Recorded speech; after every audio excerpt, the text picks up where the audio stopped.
He is not a diplomat, not a spy, not an expert. The idea of a peace agreement is becoming contagious. He is a developer, Trump's golf partner, and a man who was discussing penthouse prices just yesterday and today, the fate of the Russia-Ukraine war. Many would say it's better not to have any contact with him because Putin is a bad guy. I don't consider Putin a bad guy. He's not just some guy from the store. Zelensky is in a very difficult situation. He's up against a nuclear power. A man whom the White House suddenly entrusted with the most important mission of the decade to re-establish contact with Putin and stop the war. I am 100% sure that Russia does not want to invade Europe. I believed Putin. I took him at his word. Steve Uytkoff is conducting secret negotiations with Kremlin officials, which is causing irritation in Ukraine. Putin told me a story about how when someone shot at the president, he went to a local church, met with a priest, and prayed for the president. He is criticized not only by his associates in the US, but also by Russian officials for his inexperience and independent working style, which complicates diplomatic efforts. My motto, hire the best and trust them with nothing. The story of a billionaire who suddenly decided to rewrite geopolitics. And about what can happen when the world is entrusted to someone who isn't willing to bring experts onto his team.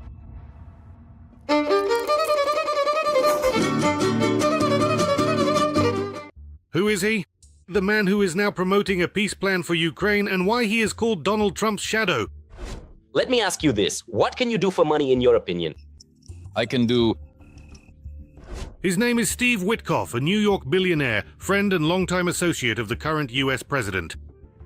A man who once bought a simple sandwich for the future leader of a great country, and years later became one of those with access to the halls of power in Washington. According to one of the common versions, Uytkoff's roots may go back to the Russian Empire. Journalists link his surname to a wave of emigration at the end of the 19th century, given his Jewish heritage. His paternal grandfather and grandmother emigrated from Tsarist Russia to the United States. At that time, millions of Jews were fleeing pogroms, economic restrictions, and political persecution. The Uytkoffs became the Uytkoffs. After earning a law degree, young Steve began working in a real estate firm in the 1980s. One of the company's clients turned out to be a young developer named Donald Trump. Their friendship began with a sandwich. Uytkoff was working on a deal involving Trump, and once he happened to be in the right place at the right time. At a diner where he met Trump, who had forgotten his cash. I ordered him a ham and Swiss cheese sandwich. Steve never forgot that meeting. It's not every day you buy sandwiches for millionaires. Trump didn't forget either. The sandwich incident. Despite a 10-year age difference, they quickly became friends. Their acquaintance grew into a family friendship, shared games of golf, and business connections. Over time, Uytkoff transformed from a lawyer into a major New York developer. He built, bought, and expanded assets from Manhattan to Florida. His company became a prominent player in the real estate market, and he himself became an influential figure where big money intersects. And high-level politics. Uytkoff amassed his fortune thanks to close ties with the post-Soviet criminal world.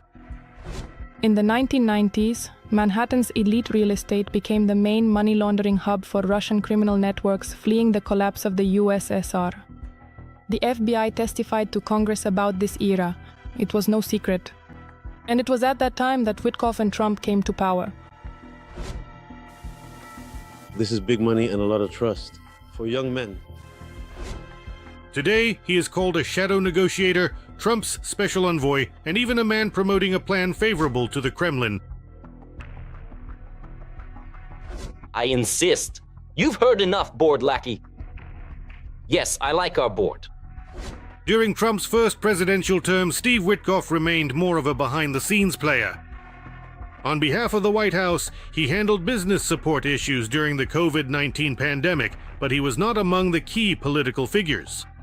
We live in a world where people are convinced that a good person has no place in politics. His influence began to grow rapidly. Later, when Trump lost his position and was at risk of ending up behind bars. While many longtime allies started to distance themselves from him, Uytkoff was more cunning and therefore became even closer to Donald. Trump considered him one of the most reliable people in his circle. He delegated authority better than anyone else. He gives us a lot of authority. With the start of the new 2024 presidential race, Uytkoff became one of the main sponsors of the campaign. I know this man very well. President Trump is the kindest and most compassionate person I have ever met in my life. Before Trump's return to the White House, Uytkoff's name was almost unknown outside the United States. He remained a billionaire developer from New York. However, his personal friendship with Trump grew stronger and their families became closely connected. Later, a grandson was born in the Uytkoff family, and he was named Don in honor of the President of the United States. On that very fateful September day, when there was an assassination attempt on Trump at the Mar-a-Lago residence, it was Uytkoff who was next to him on the golf course. When Trump once again took the Oval Office, Washington's foreign policy changed swiftly and dramatically. Against this backdrop, Uytkoff's role suddenly grew to proportions no one had expected. I Gave up my business. I don't receive a salary, and I pay all my own expenses. Myself. Never before having worked in international relations, he became one of the administration's key negotiators. I like to say that our positions should be Minister of Misunderstanding and Secretary for Eliminating Misunderstandings, because that's exactly what we were doing on the international stage. He was assigned three of the most tense areas at the same time: Russia and Ukraine, the Middle East and Iran, thus turning a businessman into one of the central figures in American foreign policy. You know, we tried to build trust between people who didn't trust each other because of decades of mistrust. And that's not easy to fix. In January 2025, Uytkoff played a key role in the ceasefire negotiations between Israel and Hamas and apparently started to believe in himself. We have people who know everything about the Middle East but can't communicate. He's an excellent negotiator. And apparently, Trump believed in him too, which is why he entrusted Steve Uytkoff with making peace with Moscow. This involvement in the ceasefire came as a surprise even to those who closely followed the first steps of the new US administration. Keith Kellogg, a general with extensive experience who for a long time was considered the main expert on Ukraine and Russia in Trump's team, was removed from his post because he considered Russia an aggressor. The same can't be said about Trump's friend Steve. I do business in deal resolution. That's why I'm here. We keep knocking on doors and offering ideas. Even in 2018, Uytkoff criticized the Western economic sanctions against the Kremlin that were imposed after Putin's illegal annexation of Crimea. As far as I can tell, Uytkoff knows nothing about Russia, nothing about Ukraine, nothing about their history, nothing about armed conflicts, nothing about how to negotiate an acceptable ceasefire. And in several meetings with Putin, he showed himself to be a person extremely susceptible to manipulation. It's hardly surprising that Trump's negotiator appears on Tucker Carlson's show. I was told, be careful because Putin is a former KGB officer. The special envoy's first statement was that the key issue of the conflict is the fate of the Russian-speaking residents who supposedly voted in the referendums. For joining Russia sounded like a direct copy from Kremlin talking points. These territories are Russian-speaking, and referendums were held there, where the majority of people expressed their desire to be under Russian rule. In my opinion, this is precisely the key point in the conflict. This is the first thing that needs to be resolved. Hearing such a statement not from Lavrov but from an American official was a surprise even for those who thought nothing could surprise them anymore. But an even louder reaction was caused by another part of the interview. Uytkoff could barely recall the names of the occupied Ukrainian regions. And then, without a shadow of doubt, he agreed with Carlson's mistaken claim that all these territories were given to Ukraine by Khrushchev. Donbass, Crimea. Do you know their names? Well, yes. Luhansk and two more. Khrushchev supposedly just made them part of Ukraine. That's right. There were direct calls to immediately remove Uytkoff from the negotiations. It fell to J.D. Vance, the U.S. Vice President, to answer for Uytkoff's words. Critics are simply jealous of his success, and diplomacy in the end comes down to a simple rule. Don't be an idiot. This statement by Vance became a perfect illustration of how Washington's views on foreign policy are changing after Trump's return to the White House. If diplomats used to be chosen from among specialists, now they're people who can buy Trump a sandwich, play golf with him, and flawlessly repeat the right words on air. I liked him. It seemed to me that he was honest with me. I don't consider Putin a bad guy. It's a complicated situation. It's a war and everything that led up to it. Sigh. Since then, Uytkoff's private jet has landed at Moscow airports more than once. This was a signal that the usual diplomatic routes were being rearranged again.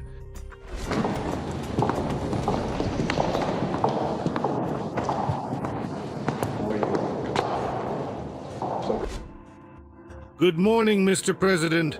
I hope this message finds you well and in good spirits today. I trust that everything is proceeding smoothly for you. Very well. I completely understand and wholeheartedly agree with your comprehensive assessment. This is indeed a most satisfactory and highly commendable outcome, reflecting careful consideration and excellent judgment. They brought that very chiburek to our studio. Uytkoff should really be seen not as a diplomat, but as Trump's true envoy. They don't work through the national security apparatus, nor through professionals. In fact, it's a kind of solo shuttle diplomacy. No team, no experts, no one to at least check his notes before the next meeting in the Kremlin. It gives the impression that in negotiations with Moscow, he goes in almost blindly, but with a huge desire to please. In Russia, there is a gentleman named Kirill. He has done a lot to renew the dialogue between Moscow and Washington. He became an important conduit connecting the two sides. Against the backdrop of the ongoing war, he called Putin a great leader, a very intelligent person and politician who strives for lasting peace. Putin commissioned a beautiful portrait of Trump from a trendy Russian artist and asked for it to be given to the president. It was such a touching moment. Uytkoff, without a shadow of doubt, broadcasts Kremlin talking points. Uytkoff seems to have little grasp of the details and often acts on the fly. Moscow is happy to use this model of communication. You have to slip the investigator a bribe. He went crazy over the bribe. You have to give him a lot, then he'll take it. But then a scandal broke out, which became the point of no return. Bloomberg publishes transcripts of 2 phone conversations. The conversations between Putin's aides and Steve Uytkoff concerned the terms for ending the war. Now to the point, the fact that a Trump advisor is telling Putin's advisors how to properly manipulate Trump is what we call treason around here. I just want to remind you that in Russia, the US is officially called an unfriendly country and a likely adversary. And it is to these people, these likely adversaries, that Trump's envoy Uytkoff is providing assistance. Whose interests is this person working for? Ideally, this is a question that shouldn't be asked by me, but by the President of the United States, Donald Trump, or better yet, by the CIA right away. You need to convince them of this. This is a very standard form of negotiation. I haven't heard this particular audio, but this is common negotiation practice. And I imagine he's saying the same thing to Ukraine because each side has to make concessions. The tone of these conversations is striking. Uytkoff speaks with his Kremlin counterparts in a friendly manner and even gives them advice. Watergate doesn't even come close. Trump's special envoy Uytkoff advised Putin's aide Ushakov on how best to push the Kremlin's interests with Trump. This became known from leaked phone conversations published by Bloomberg. But that's only part of the problem. From those same leaks, we learned that the so-called 28-point Trump plan is not a plan at all, nor is it Trump's. It is literally a creation of Putin and his aides. This meeting, its overall atmosphere, what was the tone of the conversation? The tone, I would say, without exaggeration, was constructively friendly. Putin knows Uytkoff well. He has already met with him. Dmitriev called the transcripts of the phone conversations fake, but Ushakov did not deny it. He can talk to absolutely anyone on the phone just like that, with Dmitry Mamontov. Is there something in common? Why does that interest you? My conversation with Dmitry, you are the Russian representative. In Kyiv and in the West, the publication caused a shock.